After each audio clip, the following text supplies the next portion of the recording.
Why is it that when we talk about slavery, our minds almost exclusively jump to the transatlantic trade? The reality is that human bondage has existed in almost every major civilization on Earth, spanning thousands of years. From the fields of ancient Rome to the courts of the Ottoman Empire, slave systems have taken many diverse forms. Today, we are going to compare these systems to understand why we remember the past so selectively.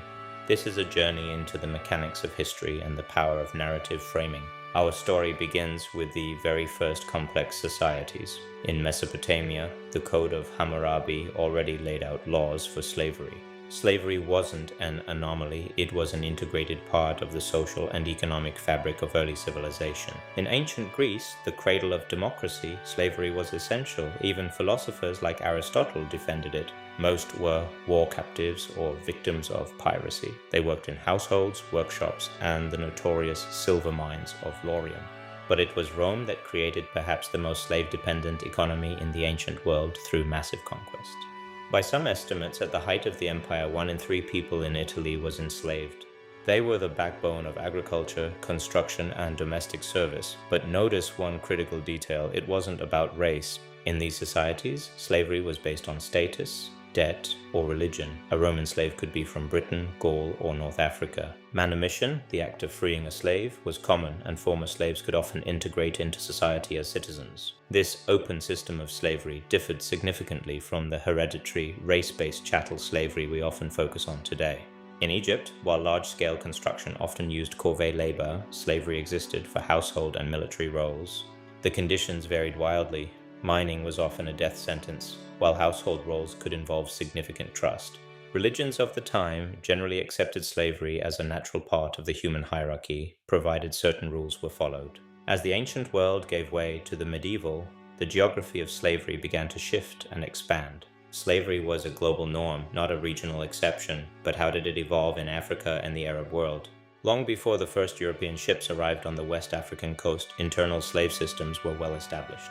In many African societies, slavery was a way to expand kin groups. Captives were often integrated over generations.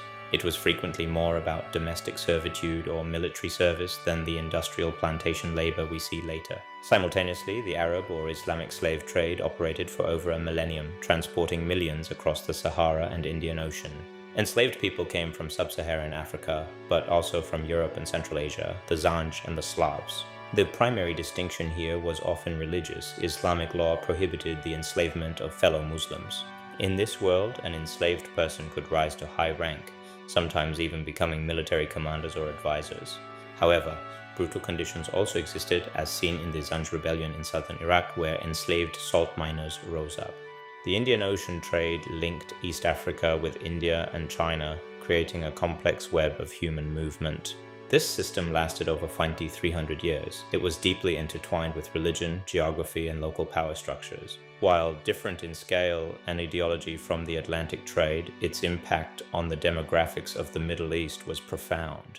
Ports like Zanzibar became centers of this global exchange, where culture, religion, and bondage met. Scholars highlight that race functioned differently here. It wasn't the sole defining factor of a person's humanity. But as we turn to the 15th century, a new system emerged that would change the world forever.